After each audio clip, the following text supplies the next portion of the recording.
Hai semua, selamat datang di channel Baca Saham. Pada video ini, kita akan membahas satu topik dengan judul Harga saham BBRI anjlok lagi.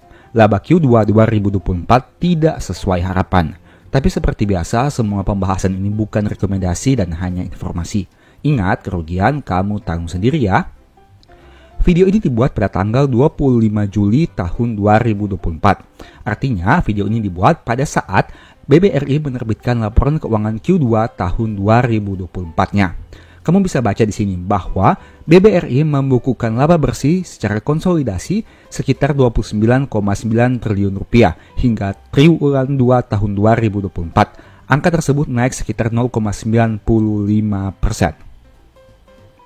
Ini merupakan dampaknya terhadap harga saham. Jika kamu lihat di sini, gambar yang berada di atas ini merupakan kinerja saham BRI selama 1 minggu terakhir. Dan kinerja di bawah ini merupakan selama 1 bulan terakhir. Bisa kamu lihat, dengan harga saham yang sama yaitu 4.700, kinerjanya sangat bertolak belakang. Dalam 1 minggu terakhir, harga saham BRI turun 3,49%, sedangkan dalam 1 bulan terakhir naik 7,3%. Kamu tentu tahu bahwa beberapa waktu yang lalu, harga BRI memang pernah turun signifikan hingga ke angka 4.090, tapi berangsur-angsur naik hingga menyentuh angka 4.900. Bagaimana dengan sekarang? Hanya 4.700 lagi. Apakah penyebabnya? Yaitu salah satunya karena kinerja Q2 yang tidak sesuai harapan. Banyak di antara kita yang tentu berharap kinerja BRI bisa tumbuh setidaknya 5% untuk labanya. Tapi pada kenyataannya, tumbuh bahkan di bawah 2%. Hal ini membuat banyak reaksi pasar yang mengambil keputusan terkait laba BRI hingga Q2 tahun 2024. Tapi pertanyaannya, apakah kinerja ini mengecewakan? Kita akan membahas secara detail untuk pembahasan berikutnya. Sekarang mari kita lihat kinerja Q2 2024 saham ini. Pertama dari aspek kredit yang disalurkan. Kamu bisa lihat di sini bahwa total penyaluran kredit mengalami peningkatan dari 1.197 triliun menjadi 1.264 triliun rupiah. Itu artinya BRI masih menghasilkan pertumbuhan penyaluran kredit hingga Q2 tahun 2024. Tapi ada pertanyaan lanjutannya, bagaimana dengan NPL? Aspek ini sering ditanyakan oleh para pemegang sahamnya atau bahkan sering dibahas oleh berbagai influencer. Bagaimana dengan NPL BRI? Berdasarkan data laporan keuangan tahun 2024 per Q2-nya, kamu bisa baca di sini bahwa NPL BRI sekitar 3,21% dan angka tersebut mengalami peningkatan dibandingkan Desember tahun 2023 yaitu 3,12%. Itu artinya memang secara kualitas kredit terjadi sedikit penurunan dan adanya peningkatan kredit yang bermasalah dari 3,12 menjadi 3,21%. Dan untuk entitas induknya, NPL naik dari 0,76% menjadi 0,86% per 30 Juni tahun 2024. Bagaimana dari aspek return earnings atau laba ditahan di komponen ekuitasnya? Kamu bisa lihat di sini, ekuitas perusahaan juga mengalami penurunan dari 311 turun menjadi 305 triliun di Q2 tahun 2024. Hal itu disebabkan karena adanya penurunan dari laba ditahan yang belum dicadangkan. Kenapa hal ini bisa terjadi? Kamu tentu tahu bahwa dividen yang diberikan diambil dari laba ditahan perusahaan yang berasal dari pencapaian labanya. Dan hal itulah yang menyebabkan kenapa return earnings atau laba ditahan mengalami penurunan. Karena pada Q1, BRI membagikan dividen dengan nominal yang cukup besar. Sehingga mungkin saja hal ini yang berpengaruh terhadap komponen ekuitas yang mengalami penurunan. Tapi kita harus bedah lagi di catatan kaki perusahaan untuk mengetahui detail pasti kenapa ekuitas perusahaan mengalami penurunan. Meskipun begitu penurunannya bisa dikatakan tidak terlalu signifikan. Hanya turun dari 311 menjadi 305. Tapi pada intinya tetap saja mengalami penurunan dan hal tersebut bisa menjadi sentimen negatif di mata pemegang saham dan pemain-pemain saham lainnya. Sekarang kita bahas tentang laba ruginya. Yang pertama adalah pendapatan bunga perusahaan. Kamu bisa lihat di sini, pendapatan bunga perusahaan sebenarnya masih mengalami peningkatan dari 79,6 menjadi 91,9 triliun di Q2 tahun 2024. Dan secara total interest dan syariah income terjadi peningkatan dari 85,5 menjadi 98,6 triliun rupiah. Bagaimana dengan beban bunganya? Beban bunga juga naik dari 20 triliun menjadi 28,7 triliun di Q2. Sehingga secara neto, interest and syariah income naik dari 65,5 menjadi 69,9. Itu artinya sebenarnya perusahaan ini mampu menghasilkan pertumbuhan pendapatan bunganya. Tapi yang harus mereka lakukan adalah bagaimana cara untuk mengefisiensikan beban bunga yang harus mereka bayar. Karena jika teman-teman lihat di sini, beban bunganya naik signifikan dari 19,4 menjadi 28,3. Hal itulah yang menyebabkan kenapa interest and syariah income secara neto hanya naik tipis dari 65,5 menjadi 69,9. Padahal, interest income-nya naik cukup baik dengan angka 79,6 naik menjadi 91,9 triliun rupiah. Sekarang kita akan bahas terkait operating income atau other operating income. Kamu bisa lihat, untuk other operating income juga sebenarnya masih mengalami peningkatan dari 21,1 menjadi 25 triliun rupiah di Q2 ini. Nah, tapi ada satu catatan penting yang harus kamu lihat di sini, di mana terjadi kenaikan biaya pencadangan dari yang awalnya 14 triliun naik menjadi 21,3 triliun rupiah. Itu artinya terjadi kenaikan yang luar biasa untuk biaya pencadangannya. Kenapa hal ini bisa terjadi?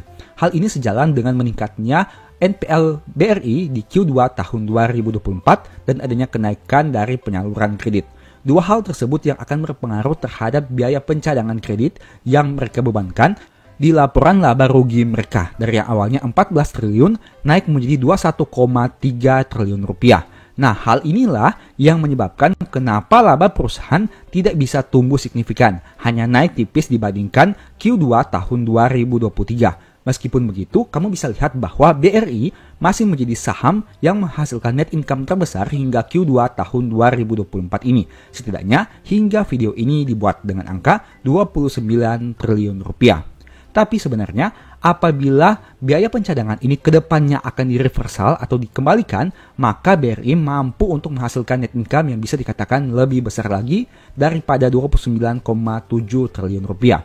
Itu artinya saya di sini secara pribadi masih cukup optimis dengan saham ini. Karena sebenarnya yang menjadi pengurang dari laba perusahaan di Q2-nya adalah biaya pencadangan.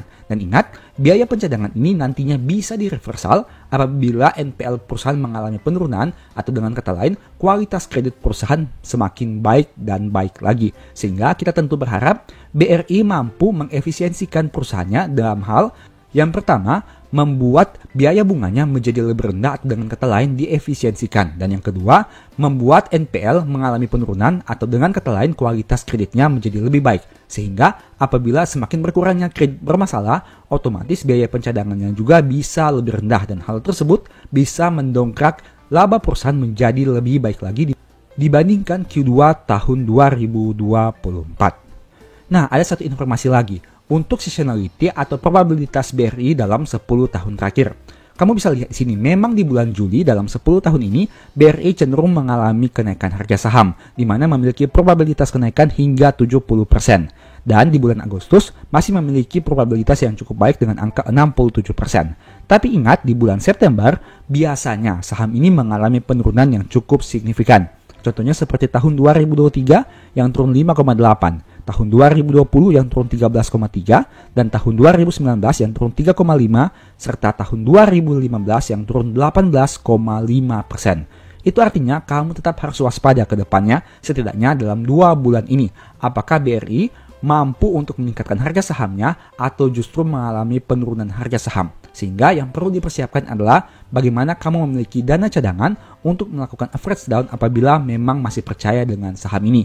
Sehingga kamu harus mempertimbangkan money management yang tepat untuk bisa mengalokasikan dana dalam melakukan pembelian secara bertahap. Kesimpulan yang pertama, pencapaian laba BRI di Q2 tahun 2024 yang kurang sesuai harapan karena pertumbuhannya tentu di bawah pertumbuhan dari BCA, di mana BCA mampu untuk tumbuh di atas 10% dari hal pencapaian labanya atau pertumbuhan labanya dibandingkan periode tahun sebelumnya. Sedangkan BRI pertumbuhannya hanya di bawah 5%. Hal itulah yang membuat kenapa harga sahamnya bisa turun dalam 1 minggu ini. Dan kita tidak tahu apakah pada minggu-minggu ke depan harga saham BRI mampu untuk naik atau mungkin bisa turun lebih dalam lagi dan bahkan mungkin bisa menyentuh harga terendah di angka 4.090 yang pernah dicapainya di tahun 2024. Kedua, laba tidak mampu naik signifikan karena biaya pencadangan besar. Biaya pencadangan besar karena rasio NPL meningkat. Jadi ada 3 komponen yang sangat berkaitan. Pertama, laba, kedua, biaya pencadangan, dan yang ketiga, rasio NPL. Ketiga hal ini saling berkaitan satu dengan yang lain, sehingga apabila kamu ingin menganalisa laporan keuangan perbankan, pertimbangkanlah tiga hal ini. Poin ketiga, menurut saya pribadi, meski kinerja tidak sesuai ekspektasi, tapi BRI masih mampu menghasilkan pencapaian yang cukup baik, setidaknya hingga Q2. Pendapatan bunganya masih meningkat, dan meskipun beban bunganya cukup besar, tapi setidaknya perusahaan ini masih mampu menghasilkan kinerja yang baik. Hanya saja karena kenaikan rasio NPL dan penyaluran kreditnya membuat biaya pencadangannya besar, sehingga membuat laba perusahaan tidak mampu tumbuh lebih besar lagi. Tapi ingat, ini hanya pendapat pribadi, bukan rekomendasi dan hanya informasi. Selalu disclaimer on, setiap keputusan dan risiko investasi berada di tangan kamu sendiri. BRI bisa saja memberikan keuntungan, tapi bisa juga memberikan kerugian kepada kamu. Dan ingat, untung rugi itu kamu yang tanggung sendiri. Sebagai informasi, kalau kamu mau tahu strategi apa yang dapat dilakukan saat ini, mungkin video yang sudah pernah saya buat beberapa waktu lalu bisa sangat bermanfaat. Silahkan nonton video ini hingga selesai, karena terdapat berbagai alternatif yang bisa kamu pertimbangkan sesuai dengan kondisimu saat ini. Sekarang, mari kita lihat videonya. Pada video kali ini, saya akan bahas saham BBRI lagi. Jadi, bagi yang sudah bosan dengan pembahasan ini, mungkin bisa skip dulu videonya. Saat ini saya mau bahas bagaimana jika kamu terlanjur beli saham ini pada harga yang tinggi, yaitu 6.000. Apa yang harus dilakukan dan bagaimana solusinya? Saya mau sharing beberapa strategi yang bisa kamu pertimbangkan. Tapi seperti biasa, semua pembahasan ini bukan rekomendasi dan tidak ada jaminan pasti profit. Untung rugi, kamu tanggung sendiri.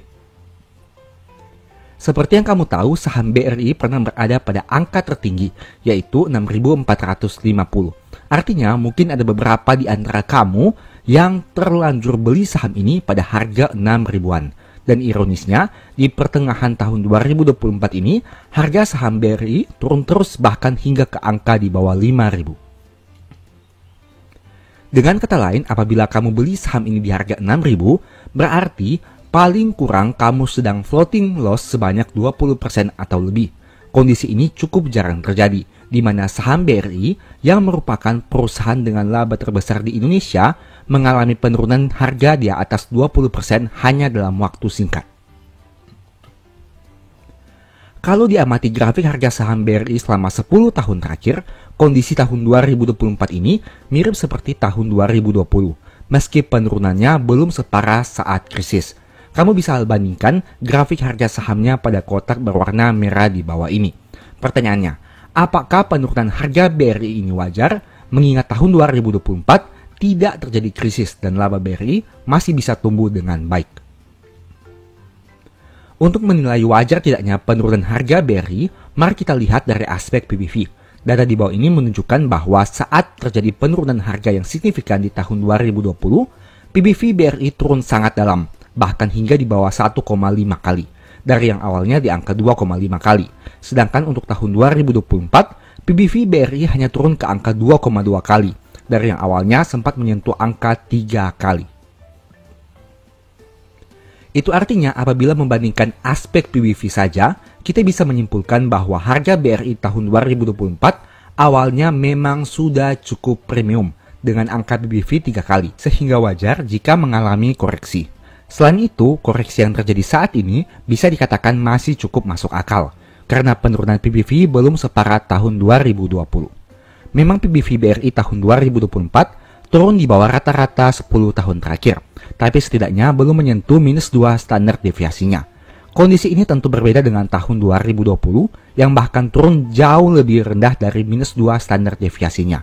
Itu artinya, penurunan harga di tahun 2024 ini bukanlah fenomena yang luar biasa, meski harganya turun di atas 20%. Setelah melihat penjelasan tadi, sekarang kita kembali ke judul video. Jika sudah terlanjur beli BRI di harga 6.000, apa yang harus dilakukan? Karena saat ini sedang floating loss dengan persentase yang cukup besar. Saya akan coba menjawab pertanyaan ini dengan menggunakan 4 kondisi. Tentu saja setiap orang punya kondisi yang berbeda, jadi kamu harus sesuaikan dengan kondisimu sendiri.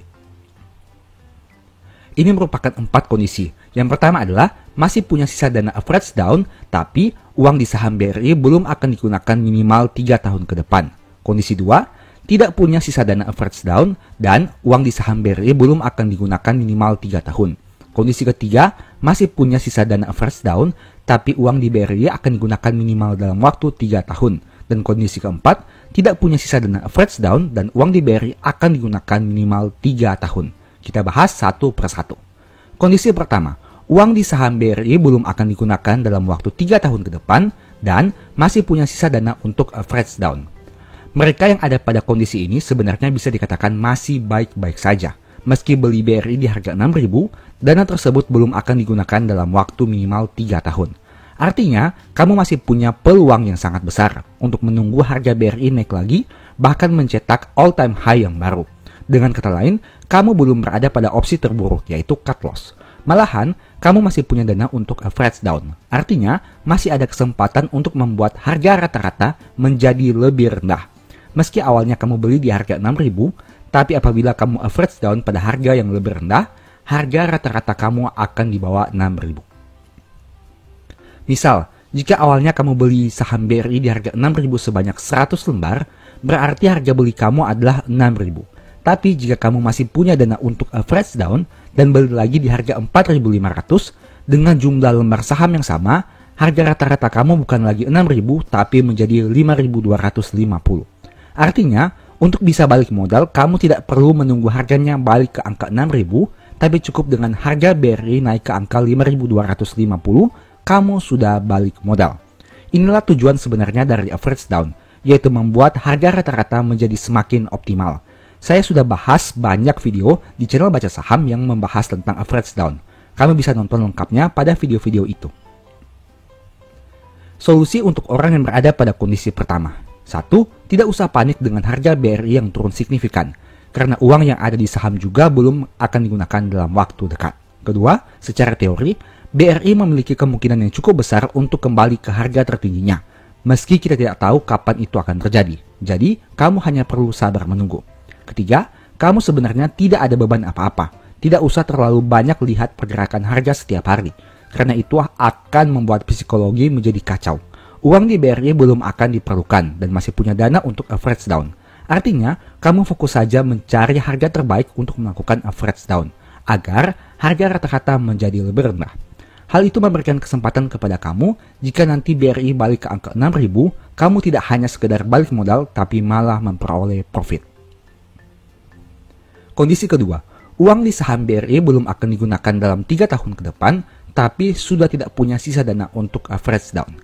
Mereka yang ada pada kondisi ini sebenarnya masih cukup aman meski tidak sebaik kondisi satu tadi. Poinnya, dana yang akan kamu tempatkan di BRI belum akan digunakan minimal 3 tahun ke depan. Dengan kata lain, sekalipun hingga tahun 2026 harga BRI belum balik ke angka 6.000, tidak ada masalahnya bagi kamu. Cut loss di saham blue chip yang kinerjanya terus tumbuh dengan harga beli yang masuk akal merupakan salah satu hal yang sebaiknya kamu hindari. Kenapa? Karena sebenarnya langkah yang kamu lakukan sudah tepat dan hanya perlu menunggu hingga harganya kembali naik. Masalahnya hanya tergantung dari tujuan dana pembelian saham itu. Apakah akan digunakan dalam waktu dekat atau tidak. Karena ingat, kebutuhan yang mendesak akan sangat mempengaruhi keputusan dalam melakukan jual beli saham. Itulah alasan kenapa sebaiknya dana yang ditempatkan di saham adalah dana yang belum akan digunakan dalam jangka waktu 3-5 tahun ke depan. Sekarang yang jadi pertanyaan, dengan kondisi dua ini, hal apa yang harus dilakukan? Jawaban saya sederhana, yaitu menunggu dan fokus pada dividen. Mereka yang berada pada kondisi ini sudah tidak punya dana cadangan untuk average down. Artinya, mau harga turun sejauh apa, tidak ada kesempatan lain yang bisa dimanfaatkan. Jadi, hal pertama yang harus dilakukan adalah menunggu. Menunggu merupakan satu kata yang mudah diucapkan tapi sulit untuk dilakukan. Butuh kesabaran ekstra untuk tidak melakukan apapun saat kamu melihat harga saham yang naik turun setiap hari. Jadi saran saya adalah, orang-orang yang ada pada kondisi dua ini sebaiknya jangan terlalu sering lihat harga saham. Karena hal itu hanya akan membuat psikologi dan logika berpikirmu terpengaruh dengan berbagai skenario yang mungkin kurang tepat. Pada kenyataannya, kamu tidak punya lagi dana untuk average down. Jadi, kenapa harus lihat naik turun harga saham setiap hari? Hal yang mungkin bisa kamu amati adalah potensi dividen ke depan. Apabila kinerja perusahaan tumbuh, seharusnya dividen yang dibagi menjadi lebih besar. Apalagi BRI merupakan salah satu saham yang sudah terbukti konsisten bagi dividen, 1-2 kali setiap tahun. Payout rasionya juga beberapa tahun terakhir cukup besar, bahkan di atas 60%. Angka dividen payout rasio ini jauh lebih tinggi dibandingkan saham BUMN lainnya. Nah, apabila nantinya kamu sudah terima dividen, saat itulah kamu mempunyai cash tambahan yang bisa digunakan untuk average down. Dengan kata lain, saat membeli saham BRI, setidaknya kamu bisa memperoleh dana ekstra 1-2 kali setahun, tergantung dari dividen yang dibagi.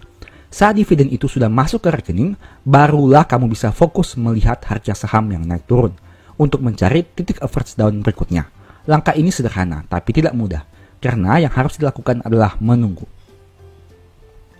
Solusi orang yang berada pada kondisi 2. Jangan terlalu sering melihat harga saham yang naik turun, karena tidak ada gunanya. Kamu sudah tidak punya dana untuk average down, jadi kenapa harus pantau harga setiap hari? Toh dana yang ada di saham BRI belum akan digunakan dalam waktu 3 tahun. Kamu baru bisa fokus lihat harga saham ketika sudah terima dividen 1-2 kali setahun. Saat dividen sudah ada di rekening, berarti kamu sudah ada dana ekstra. Saat itulah, kamu bisa amati harga saham untuk melakukan average down. Kondisi 3. Uang di saham BRI akan digunakan dalam waktu 3 tahun dan masih punya sisa dana untuk average down. Jika kamu berada pada kondisi ini, berarti dana yang kamu gunakan untuk beli saham BRI masih dikategorikan sebagai uang panas. Artinya dana itu masih akan digunakan paling tidak 3 tahun ke depan. Meski sudah nyangkut di harga 6.000, tapi beruntungnya kamu masih punya sisa dana untuk average down. Artinya kamu masih punya kesempatan untuk menurunkan harga rata-rata seperti kondisi 1 yang tadi sudah dibahas. Sekarang pertanyaannya, apakah harus melakukan average down padahal dana yang nyangkut itu akan digunakan dalam waktu 3 tahun? Apakah tepat jika harus tambah beli saham?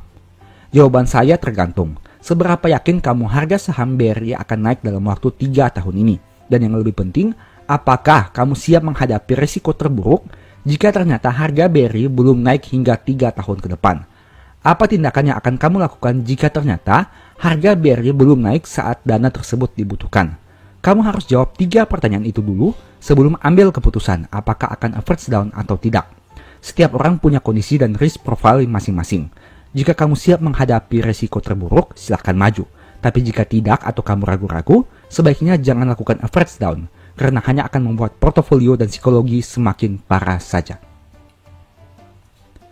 Jika kamu takut atau ragu-ragu untuk average down, berarti sebenarnya kamu masuk pada kondisi keempat, meski masih punya sisa dana. Kita akan bahas kondisi ini selanjutnya, tapi jika kamu berani untuk maju dan siap menerima kemungkinan risiko terburuknya, langkah berikutnya adalah mencari tahu average down seperti apa yang harus dilakukan. Saran yang bisa saya sampaikan jika kamu ingin average down adalah sebagai berikut. Saat video ini dibuat, harga terendah yang pernah dicapai BRI di tahun 2024 adalah 4.090. Dengan kata lain, untuk sementara waktu, harga 4.090 merupakan harga paling aman untuk beli saham ini. Kenapa? Selain karena itu merupakan harga terendah tahun 2024, angka 4.090 mirip seperti harga saham BRI di tahun 2019. Apabila turun ke angka tersebut, berarti secara valuasi PBV, BRI sudah turun di bawah 2,4 kali. Dengan kinerja yang terus tumbuh, tentu laba BRI di tahun 2024 jauh lebih besar dibandingkan 2019. Artinya, apabila harga sahamnya sama, kemungkinan besar kamu akan terima dividen yang jauh lebih besar. Hal itu bisa memberikan keuntungan kepada kamu, di mana beli saham bagus dan terima dividen dengan yield yang lebih tinggi. Jadi, titik average down pertama yang bisa saya sarankan kepada kamu adalah 4.090. Entah harga tersebut akan kembali lagi dicapai atau tidak, yang jelas kamu bisa lakukan average down pada harga tersebut. Hal itu akan membuat harga rata-rata kamu turun dari 6.000 menjadi 5.045. Sekarang jadi lebih mudah kan? Artinya sekalipun BRI belum naik ke angka 6.000 dalam 3 tahun, apabila dia naik ke angka 5.000 saja, kamu sudah ada di titik aman. Belum lagi ditambah dividen yang dibagikan setiap tahun. Tapi ingat satu hal, kamu jangan langsung belikan semua sisa dana di harga 4.090. Melainkan sisakan dana ekstra untuk membeli saham ini apabila harganya turun ke angka 3.000-an dan 2.000-an. Dua harga tersebut terkesan tidak masuk akal, tapi itulah yang harus kamu lakukan, agar money managementmu lebih aman dan harga rata-rata bisa disesuaikan lebih rendah lagi. Ingat, pada kondisi 3 ini, dana kamu akan dibutuhkan dalam waktu 3 tahun, sehingga yang harus dilakukan bukan mencari profit sebesar-besarnya, tapi bagaimana memaksimalkan potensi balik modal dengan cara yang aman. Kondisi keempat, uang di saham BRI akan digunakan dalam 3 tahun dan sudah tidak ada sisa dana untuk average down. Mereka yang berada pada kondisi 4 ini merupakan orang-orang yang harus punya psikologi dan mental yang lebih kuat. Di satu sisi mereka butuh dana tersebut dalam waktu 3 tahun, tapi di sisi lain mereka tidak punya kekuatan untuk menurunkan harga rata-rata dengan average down. Lalu, apa yang harus dilakukan? Jawabannya adalah menunggu atau cut loss. Apabila berada pada kondisi ini, saya tidak mau memberikan angin yang segar di telinga dengan berkata bahwa harga BRI pasti naik di masa depan. Atau, kamu tenang saja karena BRI itu merupakan perusahaan bagus, harganya pasti naik dan lain sebagainya. Saya tidak akan mengatakan hal itu, melainkan harus lebih realistis dengan keadaan. Alasannya sederhana. Karena kamu punya time limit yang harus dikejar, yaitu 3 tahun ke depan, dananya akan digunakan. Jadi pilihannya hanya 2, yaitu menunggu atau cut loss. Tidak ada yang tahu tentang masa depan. Harga BRI bisa saja tiba-tiba naik signifikan ke angka 6.000, tapi tidak menutup kemungkinan juga turun lebih dalam hingga menyentuh angka di bawah 4.000. Yang jadi pertanyaan, seberapa yakinkah kamu dengan BRI? Dan seberapa yakinkah kamu bahwa harga sahamnya bisa naik dalam waktu 3 tahun ini? Memang sih, jika melihat histori, BRI akan kembali lagi ke angka tertingginya dengan durasi waktu yang tidak terlalu lama. Tapi apakah hal itu akan terjadi lagi? Tidak ada yang tahu.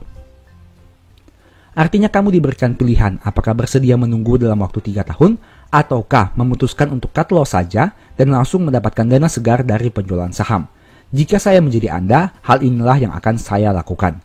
Selama kinerja BRI terus tumbuh dan tidak ada force major, saya akan tetap hold minimal 2 tahun. Tujuannya ada 2. Pertama, berharap harga sahamnya bisa berbalik naik. Dan tujuan kedua adalah memperoleh dividen rutin dalam waktu 2 tahun.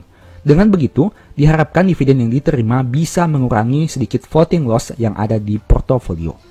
Misal, kamu saat ini sedang floating loss 100 juta dan menerima dividen 30 juta per tahun.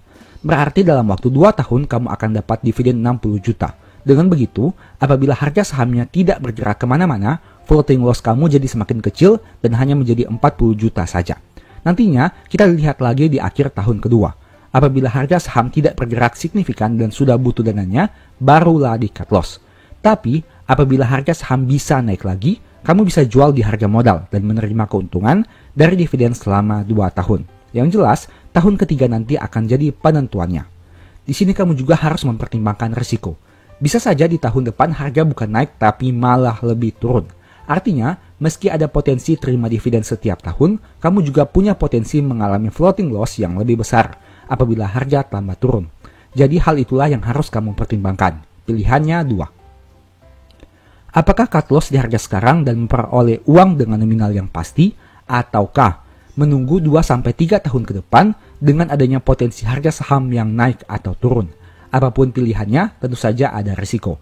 Tapi sebelum kamu mengambil keputusan, saya mau memperlihatkan satu informasi yang menarik. Ini merupakan rekapan kinerja pendapatan dan laba BRI sejak tahun 2008 hingga 2023. Dalam belasan tahun ini, laba BRI sudah tumbuh dari 5,9 triliun di tahun 2008 menjadi 60 triliun di tahun 2023. Pendapatannya juga naik dari 28 triliun menjadi 188 triliun. Apakah artinya? Tentu saja hal ini berarti BRI masih bisa menghasilkan kinerja yang cemerlang dalam jangka panjang. Menariknya lagi, sejak tahun 2008 hingga 2023, laba BRI hanya pernah turun 1 kali saja, yaitu tahun 2020. Bukankah hal ini menjadi sangat luar biasa? Coba kamu sebutkan, ada berapa perusahaan yang labanya bisa konsisten tumbuh selama belasan tahun? Bahkan, penurunan laba BRI di tahun 2020 lebih disebabkan karena adanya krisis yang tentunya mempengaruhi hampir seluruh sektor. Artinya, apabila tidak terjadi krisis, seharusnya di tahun itu laba BRI bisa tumbuh lagi. Laba yang besar tentu akan berdampak pada dividen yang semakin tinggi, apalagi BRI sangat royal membagi dividen. Dengan kata lain, dividen tahun 2023 tentu sudah naik berkali lipat dibandingkan tahun 2008. Hal ini bisa kita jadikan dasar untuk berharap agar di masa depan kinerja BRI masih bisa tumbuh secantik ini, sehingga bisa berdampak positif terhadap harga saham dan dividennya. Dari 4 kondisi yang tadi kamu lihat, saya mau ingatkan satu hal yang sangat penting, yaitu terus ikuti perkembangan kinerja BRI setiap bulan. Lihat apakah kondisinya baik-baik saja, terus tumbuh, ataukah ada force major yang menyebabkan kamu harus menghindari saham ini. Selama kondisi BRI masih baik dan kinerjanya terus tumbuh, kamu bisa tenang untuk hold saham ini. Tapi jika terjadi hal yang sebaliknya, saat itulah kamu harus mengambil keputusan dengan pertimbangan yang matang, apakah hold atau cut loss. Beruntungnya BRI merupakan salah satu saham yang konsisten menerbitkan laporan keuangan bulanan. Informasi ini bisa kamu peroleh dari website resmi BRI. Artinya, kamu tidak perlu menunggu laporan triwulan yang biasanya terbit, tapi bisa lebih cepat up to date dengan memperoleh informasi dari laporan bulanan.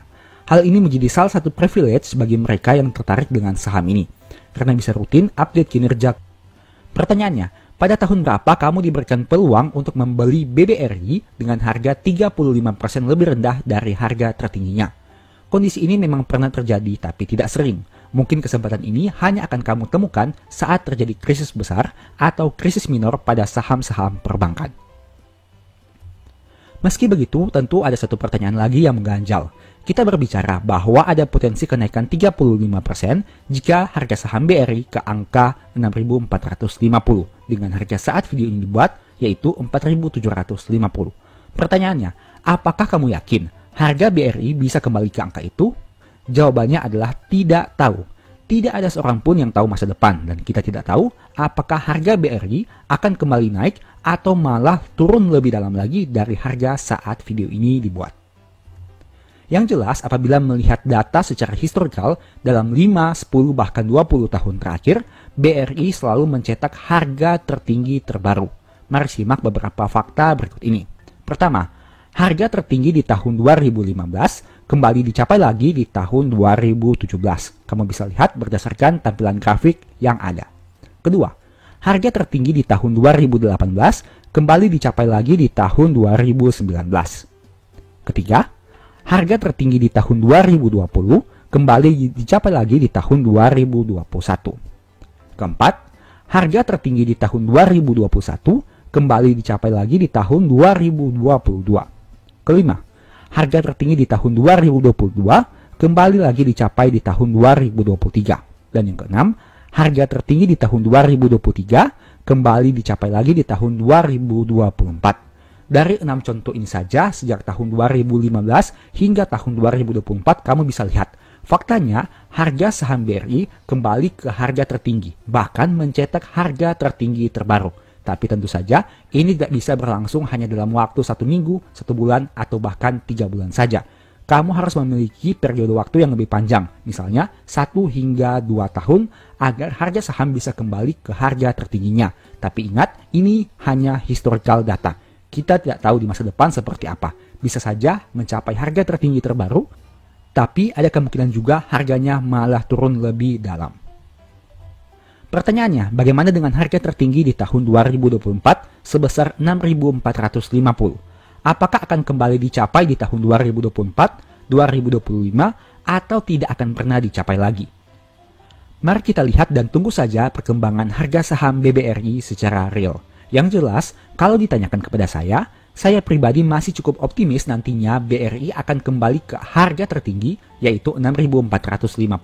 Tapi kita tidak tahu kapan hal itu bisa terjadi. Dengan catatan, kinerja BRI harus tetap bisa bertumbuh.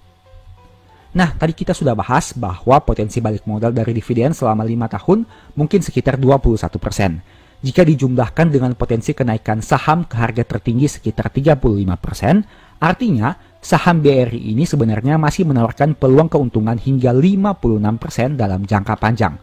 Tentu saja hal ini bersifat proyeksi, jadi bisa benar, tapi bisa juga salah. Namun, apabila melihat histori saham BRI selama 20 tahun terakhir, rasanya hal ini masih masuk akal untuk dicapai. Kesimpulan, penurunan harga saham BRI di tahun 2024 sebenarnya menawarkan banyak peluang, khususnya bagi mereka yang tertarik dengan saham ini sejak dulu. Jika dulu harganya terus naik dan kamu harus beli di harga yang tinggi, di tahun 2024 ini BRI menawarkan saham dengan harga yang lebih murah. Masalahnya, apakah kamu berani beli atau tidak? Jika hanya melihat jangka pendek, memang penurunan harga BBRI terkesan menakutkan. Tapi di balik penurunan harga yang signifikan ini, sebenarnya BRI menawarkan potensi dividen dan capital gain yang sangat menarik. Bukan hanya 10%, bukan hanya 20%, tapi ternyata jauh di atas itu. Jadi, jika kamu sudah punya saham BRI dan sedang floating loss, tidak perlu panik dan kamu bisa cicil beli apabila masih punya dana. Average down yang dilakukan tentu akan membuat harga saham rata-rata menjadi lebih rendah. Apalagi jika lembar saham di harga bawah lebih banyak dibanding lembar saham di harga atas. Meski begitu, kamu tidak boleh tergesa-gesa dalam melakukan average down dan harus punya money management yang baik. Kamu bisa nonton banyak video baca saham yang membahas tentang money management, yang semoga bisa jadi referensi bagi kamu untuk melakukan average down. Sedangkan bagi kamu yang belum punya saham BRI dan tertarik membelinya, menurut saya pribadi harga saat ini sudah bisa dipertimbangkan. Jangan beli dengan keseluruhan dana, tapi sudah bisa mulai cicil beli. Apabila harga turun lebih dalam, berarti kesempatan yang ditawarkan menjadi semakin besar. Intinya selalu pikirkan kemungkinan terburuk. Kita tidak tahu BRI akan turun sejauh apa. Kita juga tidak bisa proyeksi apakah nanti harga BRI akan langsung terbang tinggi menyentuh harga tertingginya. Yang jelas, satu hal yang bisa dilihat di sini adalah peluang dari penurunan harga saham. Pertanyaannya, apakah kamu mau memanfaatkan peluang yang jarang terjadi ini, ataukah terlalu takut dan lebih mempertimbangkan saham lain yang membuatmu lebih nyaman? Apapun jawabannya, tidak ada yang salah. Semua terserah kamu sendiri. Karena kamu yang pencet tombol buy, kamu juga yang pencet tombol sell. Profit nikmati sendiri, rugi juga kamu tanggung sendiri. Untuk itu, selalu pertimbangkan potensi profit dan risiko sebelum mengambil keputusan. Semoga video ini bermanfaat ya. Sebagai informasi, kalau kamu mau belajar mendalami teknik metode nabung saham, di mana melakukan cicil beli saham yang punya fundamental baik, bagaimana memanfaatkan dividen di masa depan, money management untuk mengurangi nyangkut, dan berbagai pembahasan lainnya, mungkin ebook strategi nabung saham ini bisa membantu. Info pembelian silahkan chat di nomor WA di akhir video. Demikianlah pembahasan singkat pada video ini. Selalu ingat bahwa semua saham yang disebutkan bukan rekomendasi dan hanya informasi. Segala risiko kerugian menjadi tanggung jawab kamu sendiri. Di video berikutnya ingin dibahas materi apa lagi? Tulis di kolom komentar ya. Sebagai informasi, channel YouTube Baca Saham sekarang ada dua. Yang pertama Baca Saham dan Baca Saham dari Nol. Berikut ini beberapa list ebook baca saham. Pertama, Stock for Living. Kedua, Strategi Nabung Saham. Ketiga, The Stock Market. Dan yang keempat, Cara Cepat Analisa Laporan Keuangan. Apabila tertarik, chat saja pada nomor WA yang ada. Sekian video ini, semoga bermanfaat. Thank you.